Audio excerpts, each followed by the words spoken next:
Welcome to TMZ Live.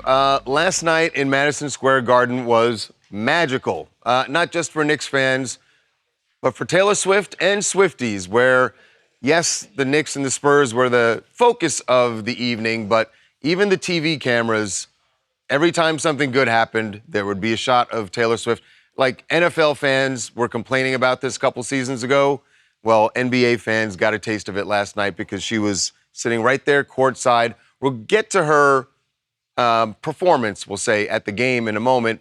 But really, that game was kind of a dress rehearsal, you might say, because there's something very big coming up in less than a month at the Garden. That is Taylor Swift and Travis Kelce's wedding. And we have found out something about this wedding and who's going to be going. Remember, we told you that it's going to be anywhere from 1,000 to 1,200 people who are at the Garden for this event.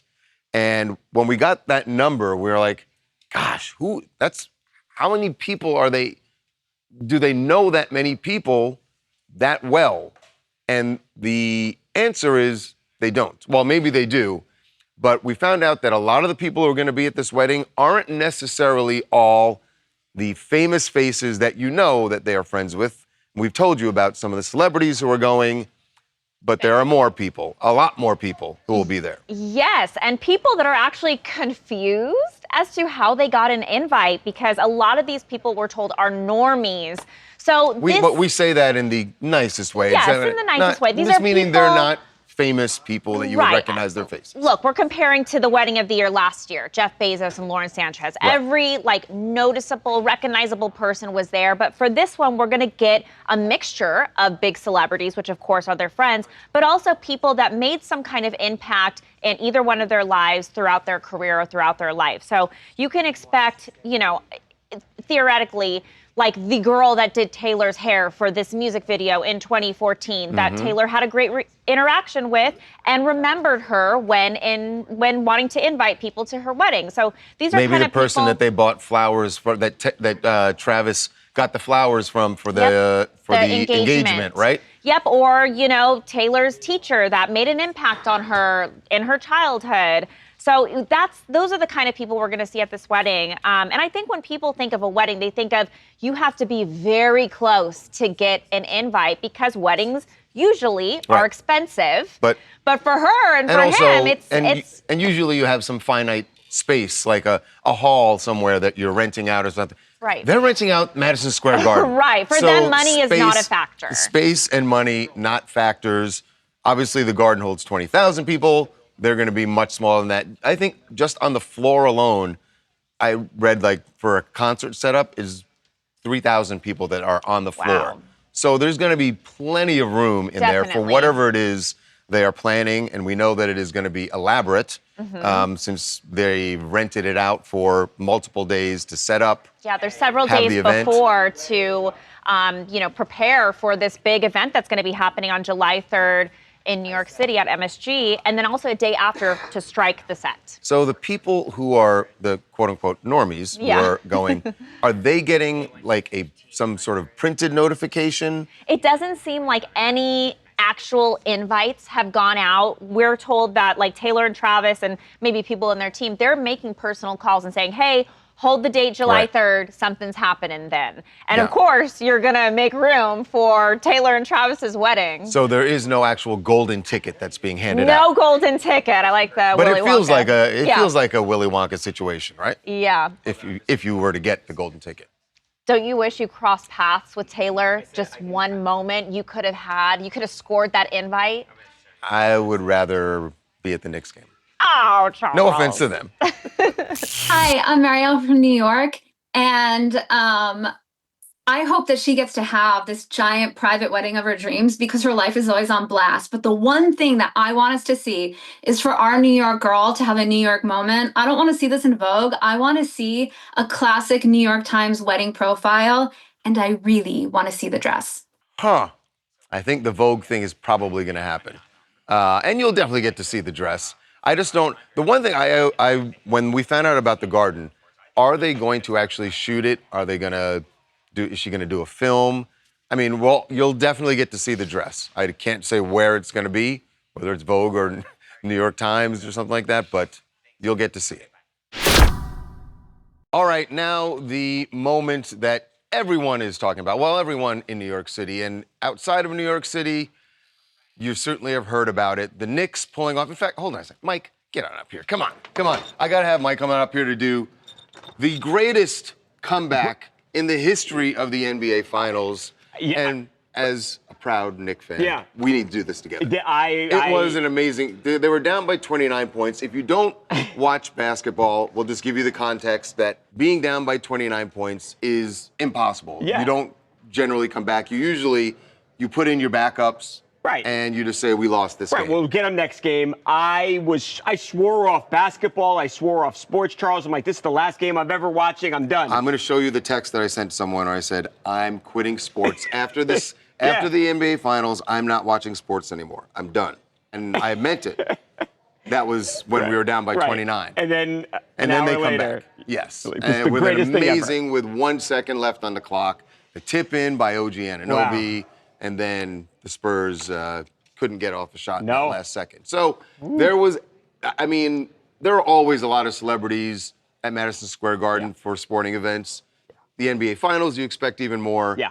But last night was crazy. Every single shot, if you're ABC, the director of this, you're going, I can't pick. Like, show Taylor Swift. Show me Adam Sandler. Show me Jerry Seinfeld. A bunch of different generations, Charles, right? You had older celebrities, younger celebrities. I mean, it was amazing. I've never seen anything like it. It was like a Super Bowl. That was the only thing I could compare it to, and you don't see that with basketball. Yes, it was amazing. And as we mentioned, Taylor was courtside the first time she'd been there during the playoffs, and it led to a hot mic moment before the game. So the announcers for the Knicks, the radio announcers, one of them is a woman named Monica McNutt. And Monica does the color the color commentary for the game. Before the game, they're looking, and her partner looks down with binoculars and sees Taylor Swift is sitting courtside. Right. Now, they're used to seeing celebrities there, but you can tell he's excited that Taylor is there. And Monica, well, she had some questions. Is that Taylor Swift down there? No, I think Gray was just saying her name for no reason to distract me. No, that's her. Yeah, but where? With that long ponytail. Ain't that her in the blue? Yeah, I literally was like, that's her. She's not a I'm Knicks recording fan. it right Get now. out of here, girl. Yeah, that Tyler Murray, very excited to see Taylor He's got there. a daughter, so he He got his daughter, right. But Monica's saying, what's she doing here? She's not a fan. She's got a prime seat, Charles. I understand Monica saying what she said. Yes, but there's some evidence that Taylor actually is, and believe me, the Swifties let Monica know this once that clip ended up online, and they came for her. So this morning, we got Monica McNutt in New York City and asked her, what do you have to say to the Swifties, who pointed out Taylor has been to Knicks games for years. Yes. This was the first time during the playoffs this year. Right. But Well, she's at been home. before. She went to the Cavs game. That's Remember right, that? in Cleveland. Yeah, against the with Knicks. Travis. But this is what Monica said. I read some of your comments, and they are coming for you in the comments. Swifties, I appreciate your passion. I said what I said. And here's the deal. If I'm wrong, I am wrong, apparently, because she's got an OG Amari Stoudemire jersey. I literally just did a piece on Celebrity Row. I've been with this organization for 5 years. I know these folks. Ben Stiller, his wife, Christine, like Spike Lee, Fat Joe. Like, I had not seen her here this year or last year. And we just saw her in Cleveland with her fiance. Obviously, Travis supports the Cavs. She didn't have on any Knicks paraphernalia. So I did not know of her Knicks loyalty. But shout out to T Swift. Like, we could be united in orange and blue. Like, it's fine. Exactly. We can all be united Yeah. under orange and blue skies. It's Perfectly fine. handled by Monica. It's totally, there. I thought that was a nice. There are some people who feel that wasn't an apology. Right. She's saying, I never saw those photos of her with Right, a she's Knicks not jersey giving on in, before. Charles, because of the hate from the Swifties. She says, hey, if she's actually a fan, I stand corrected. Right. Perfectly handled, I think. And there you go. So that's how you apologize. Now, That's the way you do it. there was something else that happened, talking about bringing people together inside the arena. So Taylor is sitting courtside. Oh, yeah.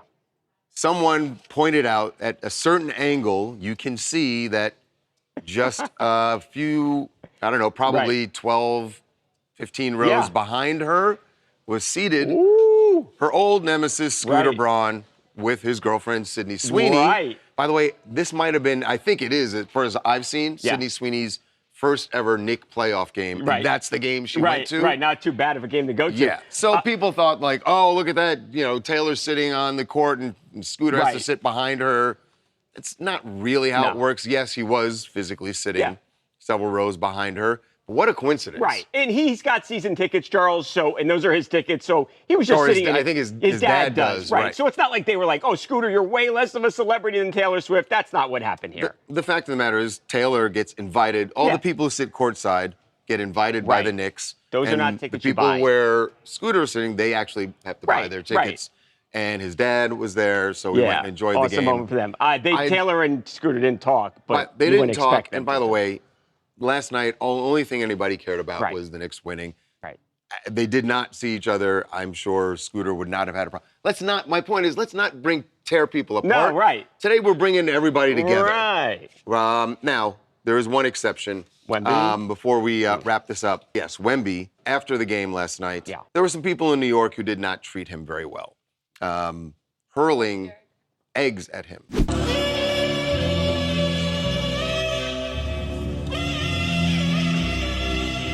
That's messed up. Yeah, you can't do that. That's messed up. No, That that's- shouldn't be done. no place for that. Those people don't represent real Not at New all, Yorkers. right. Just like earlier this week, we saw people who were fighting in the streets. Right, It's not what it's about, man. No. It's a basketball game. Right. We celebrate. We have fun. You don't need to throw eggs at the other team's And star when this player. is all said and done, no more sports for me. Right. I'm Yeah, done. that's it.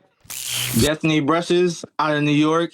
And New York has been crazy. New York has been insane right now. We need to let the Knicks win every year. It's just been like a city of just brotherly love, a mix of Gotham and just craziness, but also like all of the celebrities there. I speak for all New Yorkers when I honestly say we do not care if you're not a Knicks fan. We are united, like you said, under the orange and blue skies. I'm just happy that they're winning. Knicks in 5, unless you've got a Spurs jersey, because then it's not probably working out too well for you. Or Oh, come on. Don't spike the football. I know I mixed sports there, sports metaphors. Don't spike the football. It's not over yet, and the Spurs are still in this. By the way, Mike, here's the text. Here it goes. What is it? Blank sports. I'm done after the series, no matter what. Coming up.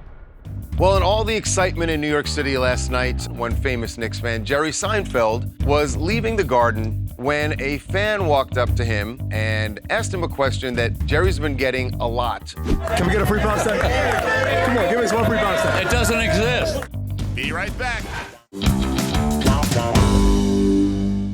Well, in all the excitement in New York City last night, one famous Knicks fan, Jerry Seinfeld, was leaving the Garden, elated, no doubt, at the Knicks' historic comeback, when a fan walked up to him and asked him a question that Jerry's been getting a lot when he's out in public. Explain why in a moment, but here was the question and Jerry's response, which has now sparked somewhat of a beef between Seinfeld and a member of Congress. What up, Seinfeld? What up? Can we get a free Palestine? Can we get a free Palestine? Come on, give us one free Palestine. It doesn't exist.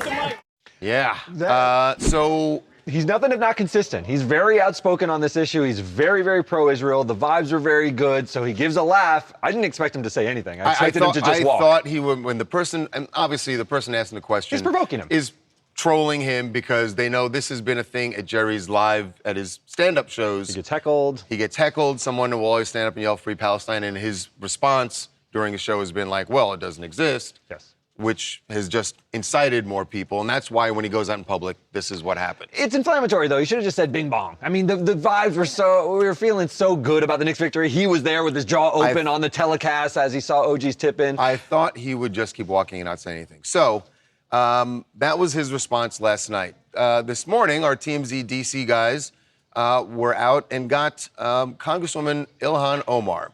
And we know that she has been very outspoken in support of Gaza, in support of the Palestinian people. And we asked her about Jerry's comment. Jerry Seinfeld has been really horrific, a human being and an example when it comes to talking about the reality of the genocide that Israel has carried out. It is dangerous just as a human being to talk the way that he does. It's very disgusting, it's very disturbing, and it's very genocidal language that he uses. And people need to call him out for it. What's your message to Jerry? Be a human. Care about other people.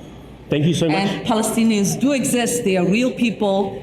They are ethnic to the land in which they belong. And Israel is the one that is taking their land, not the Palestinians. Well, therein lies the heart of the debate for And he didn't say eons Palestinians now. don't exist. He said Palestine doesn't exist. He's careful with his words. Look, you're not going to get moderate views from either of them. He is very staunchly pro-Israel. She is staunchly pro-Palestine. This is where this conflict, using genocide and all the buzzwords and Palestine doesn't exist, from the river to the sea, all that kind of stuff. It's very inflammatory. That was interesting. She said that, she asked, as if I assume that she knows that Jerry Seinfeld is Jewish. She asked Charlie, she said, he is Jewish, right? And Charlie said, yeah, I believe so. And she said, she knows. I would think that he would be more sensitive to a genocide, knowing what his own people went through, and saying that the words matter. And I think she's right about that.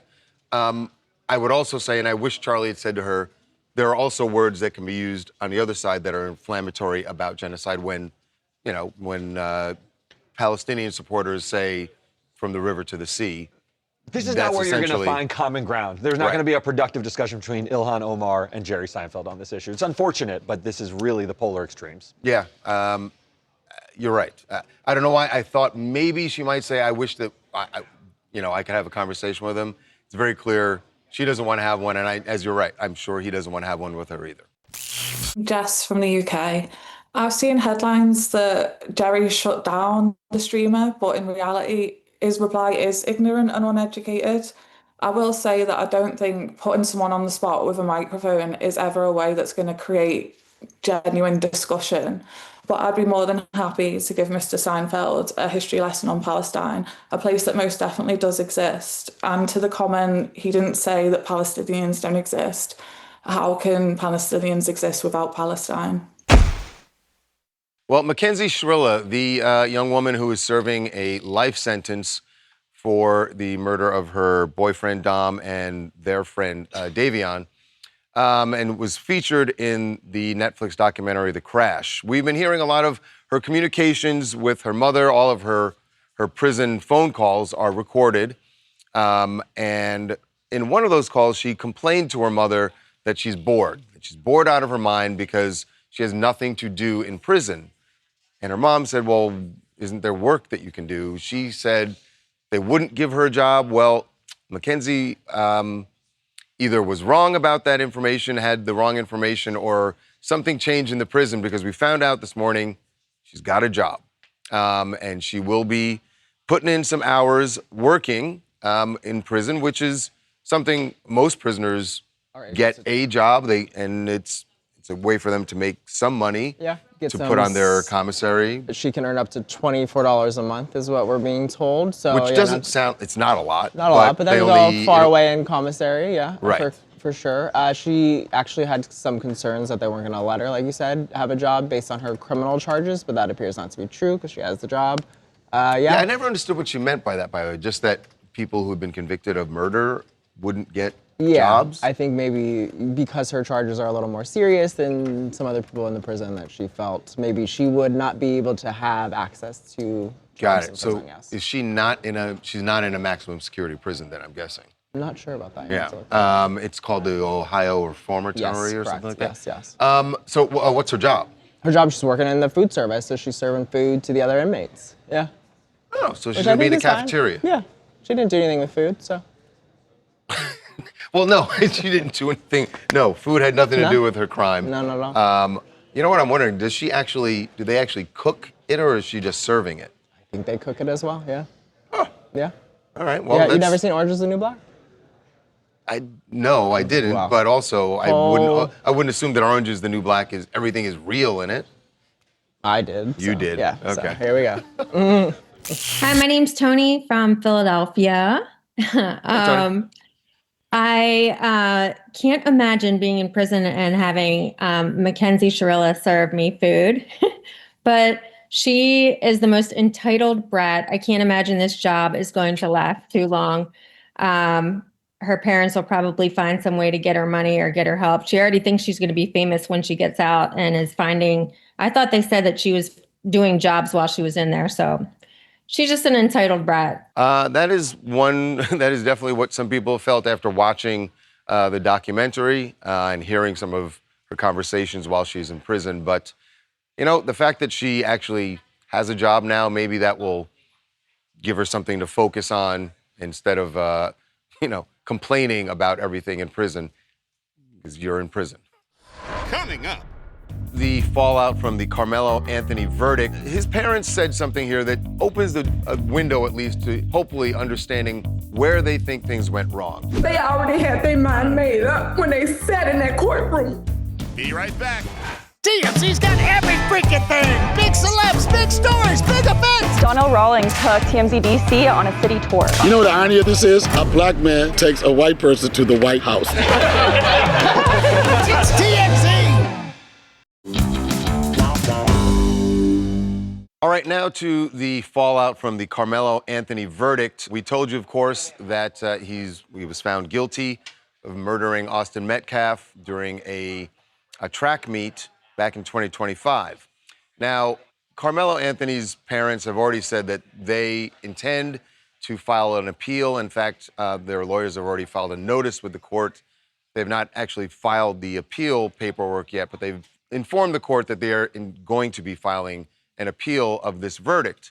We talked about it here, and we talked to one of the supporters of the family yesterday, and I'm really struggling with this case in general to figure out where exactly something went wrong. There's been a lot of talk about race. People feel that Karmelo was basically railroaded in this case because he was a 17-year-old black man at that point. He is now 19, but his parents said something here that opens a window, at least, to hopefully understanding where they think things went wrong. Both lawyers, I should say, the prosecutors and the defense lawyers, told the jury race had nothing to do with this case, with the actual incident. So where does race come into it? Well, it has to do with the jury. And this is what Karmelo's parents told Mimi Brown, who was interviewing them for the Breakfast Club. Here's what they had to say about the jury and the jury's reaction to some of the witnesses. Was there at any point that you felt the outcome was heading in this direction? No. Everybody lied. Look at the report. Everybody it's called what? It's perjury. That everybody did. Basically just did it with no, and they never was called out on it. All of the witnesses' statements and stories were inconsistent. So we thinking that the jury is going to notice that. But they already had their mind made up when they sat in that courtroom. Their mind was made up already. So it sounds like they're saying that the jurors, none of whom were black, there were Asian and Hispanic jurors as well as white, but that they didn't get these inconsistencies. And again, they're alleging the inconsistencies. I don't know, I wasn't in the court, but that the witnesses had inconsistencies. And if that's true, that is something that should be highlighted, but it's this.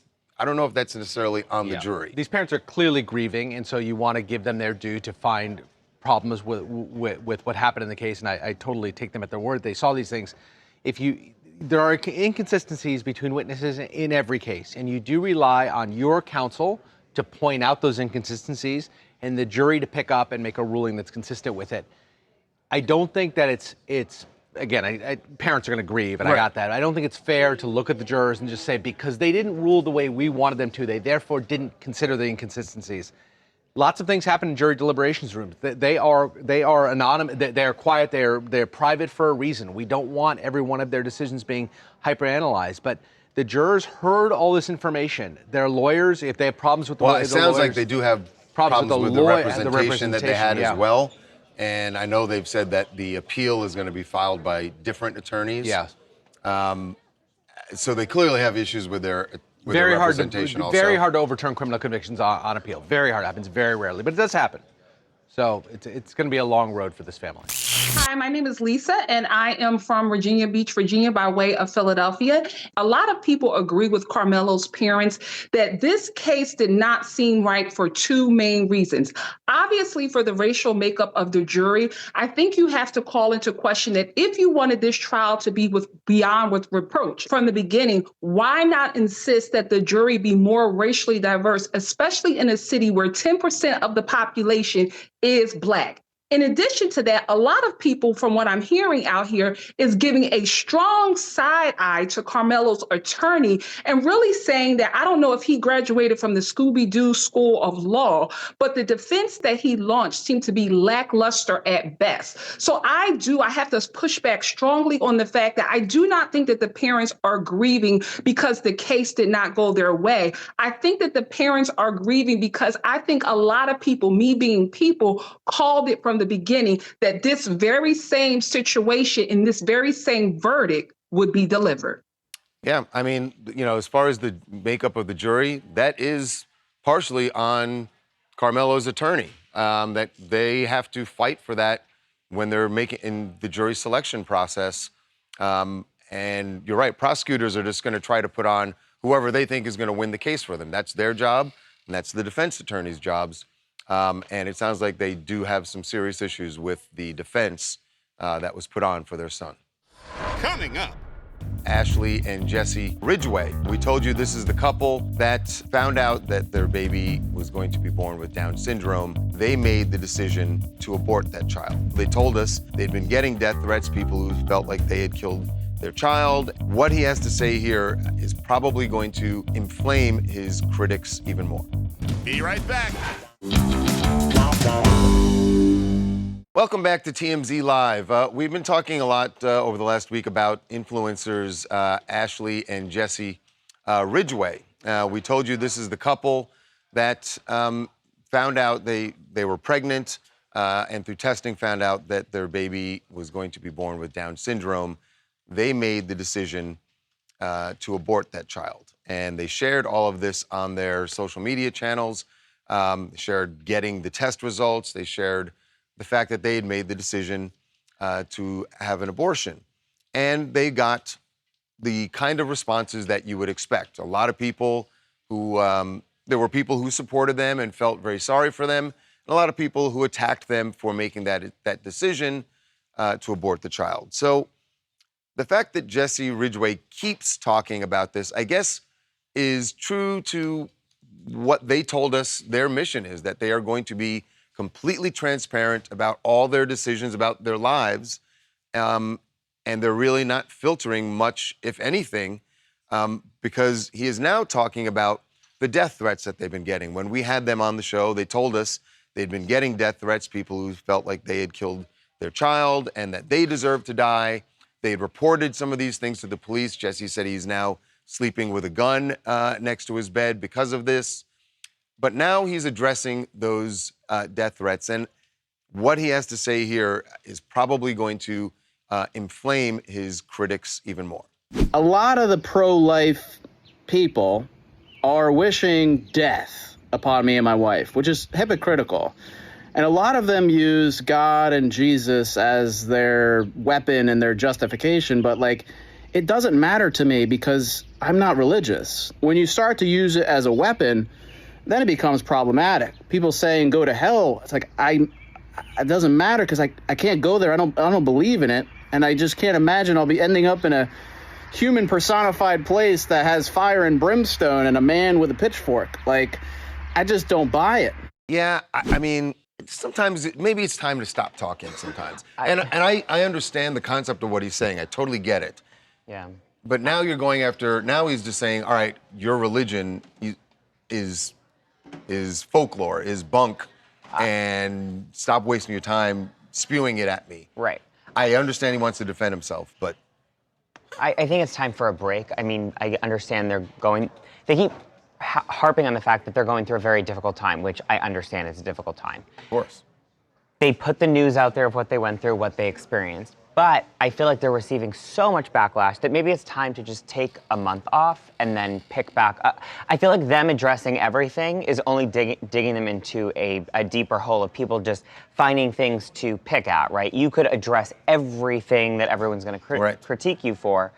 But I don't know. I also have my suspicions again. No offense. I know they're going through a difficult time, but also every time they make these videos, they're making money off these videos because too. They're monetizing their socials and I understand that's what they do. They're these influencers, content creators, and there was a lot of controversy when they announced the news about the child. So yeah, and I get your point. I think people are looking at it from that standpoint maybe, and they're coming at him because of the initial controversy of, hey, you're just monetizing off of everything you're saying at this point. Hi, I'm Sarah from Texas, and I agree with everything that they just said. The problem is that when they use the word normal in reference to a baby, and then they use the word glitch in relation to a Down syndrome baby, that's what bothers me. I know he's been doing social media since he was a teenager, so he knows exactly the backlash that he was going to get. The fact that he keeps talking about this, he's done a People's article, he keeps doing videos about this, he's inciting the word, the religious aspect of it. He is just looking for views, and I think that part is what really makes this disgusting to me. That is a common criticism that they are getting at this point. I just, as Brendan said, maybe take a break just for a while, especially if these death threats are increasing, because ultimately you want your family to be safe. So, Millie Bobby Brown is strongly defending her husband, Jake Bon Jovi, from her own fans who felt they needed to defend Millie's honor when they saw images of Jake and Millie.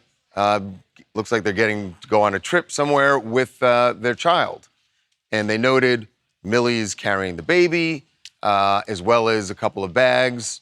And Jake seems pretty relaxed with his backpack. Now, when I look at that photo, I think he does have a backpack. So it's not like he's carrying nothing. But I get it. It's a bad look because her arms are full and she seems more distressed than Jake, who's just calmly saying goodbye to someone. But again, it's a photo, so you don't have the full context. And I think that's part of what Millie was saying to her fans when she went on Kylie Kelce's podcast to address all the uproar over Jake. When did women become incapable of holding their own bags, car seats, and stuff? This stems from me holding all of my suitcases and bags and my kids. And people are like, your husband doesn't hold a single thing. And I'm like, because I'm 3 miles ahead. I have been planning this all night.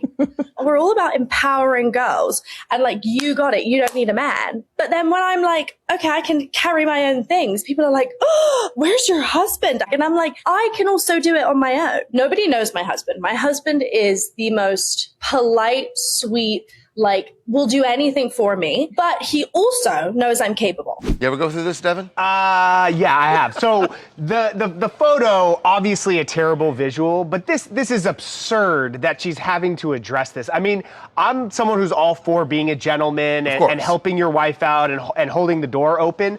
But sure, I'm sure there are times where I'm sure they're traveling and you're getting out of a car. I'm sure there are times where he's going to be carrying more bags. Exactly. You can see a similar snapshot where he's looking like the pack mule and she's like on her phone. Right. This is one little second in time, and the fact that people are coming for him for this, it's absurd.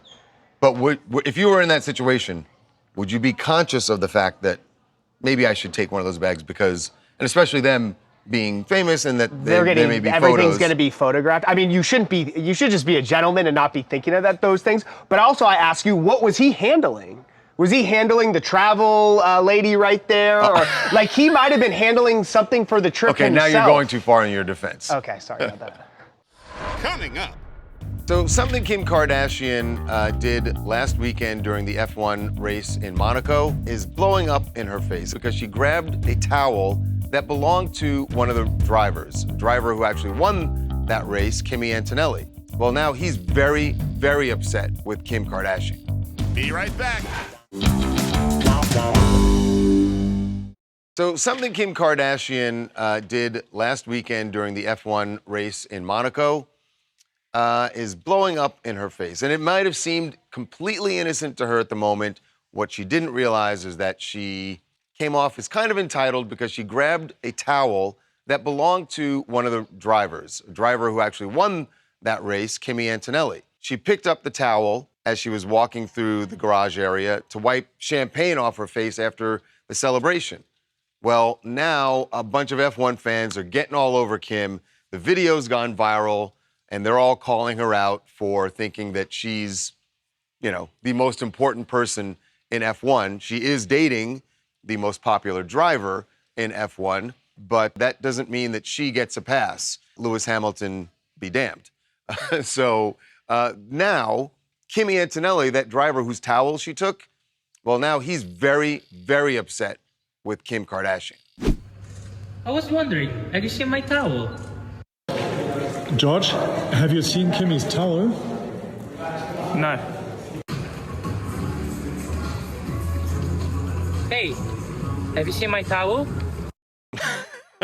A video that his team, he drives for Mercedes, so does George is his teammate, George Russell, and he's not really pissed. No, he's not. He does not care, and they're doing something pretty smart, I think. He's certainly in a great mood because he keeps winning. F1 has a major Kimi Antonelli problem right now. He's winning the races. He's an absolute superstar and winning every race. But they need him to be known outside of and F1 what better fans. Way than to capitalize on Kim K being in F1 now? And there was a lot of questions surrounding how she was going to be received. And I think she would have to basically present herself as an angel anytime she goes to an event because they're going to be watching her every move. Don't touch anything. Don't look at anyone. Now, just smile and say hi. If she would have just gone one podium over Right. and taken Lewis's, no one would have It really been said Lewis's, anything. right, exactly. But no, unfortunately, she took Kimmy's, and it was his big day. I mean, but- maybe it had the Yeah, they're label just having Kimmy fun. on it, and she just thought it was, they think my name's Kimmy. That's cute. But every team needs to capitalize on this. Anything that they can do with Kim Kardashian, get in on it because she is the biggest thing. And it makes you dating popular the biggest outside driver. of F1, gets your name out there. Coming up. Okay, a big first for our TMZ DC crew, their first congressional baseball game. Charlie saw in the audience Nancy Pelosi. Just finished with popcorn. Oh, yes, very good. 2 hot dogs. No, you haven't. Be right back.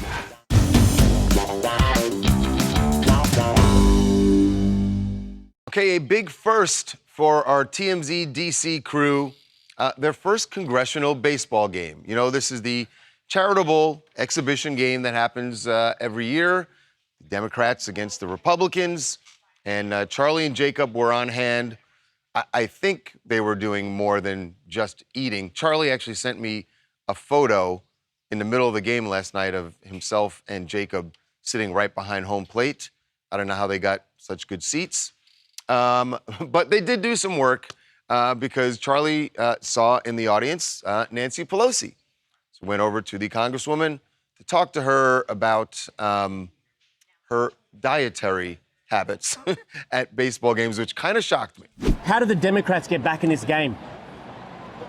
We were focused on winning in November, which we will do. Do you indulge in the popcorn or the hot dogs? I did. I just finished with popcorn. Oh, yes, very good. 2 hot dogs. No, you haven't. 2 hot dogs? Hot dog a day keeps the doctor Who away. has 2 hot dogs at a baseball game? She does, and she has a hot dog every day. Not just at a baseball game, every day. It's her typical lunch. She has 2 hot dogs every day? Yeah, she has usually 1 hot dog. I guess, she indulged at a baseball She game. indulged at a baseball. But Yeah, this okay. has been a thing for years. She gave an interview years ago after she stepped down from being speaker. And at the very end of the interview, the last sentence, she mentioned that she was going to have her daily lunch of a hot dog with mustard and relish. So people have been fixating on this I for thought years. people always said that there's too many nitrates and this, that, and Yeah, the other. you're in it. definitely not supposed to eat that many hot dogs. I think you're actually not supposed to eat more than half a hot dog. But then you have to point out that Nancy Pelosi is, 86 years old? I don't know. And she eats chocolate ice cream for breakfast. Okay. All right. What's happening? And Trump eats McDonald's all the time. The two of them really should sit down. He can have a Big Mac. She'll have a hot dog, and they should just wipe the slate clean. Fair point. I'm Shay. I'm from Pittsburgh, and I think that Nancy Pelosi had a lot of optimism in their capabilities, and that just kind of fell short due to a lack of structure, and they just looked like they were really unprepared. Wait, So are you talking about Congress or the game? definitely the game, maybe a little bit of Congress too. Yes, the Democrats lost 11-2. We'll see what happens in November. Coming up. So earlier in the show, we showed you all the celebrities that were at Madison Square Garden celebrating the Knicks' historic victory. But there were some celebrities who kept the party going well after the game. And I mean well after the game. I present Rihanna and A$AP Rocky. Be right back.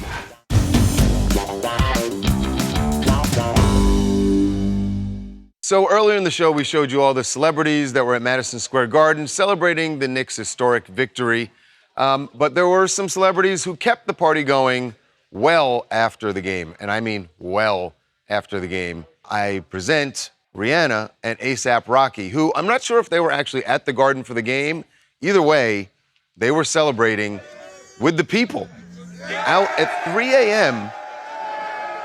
on a public basketball court, just shooting some hoops. Let's go, Riri. Come on, she's got to hit it. She's got to hit it. Nice. Even she's shooting on the kids hoop.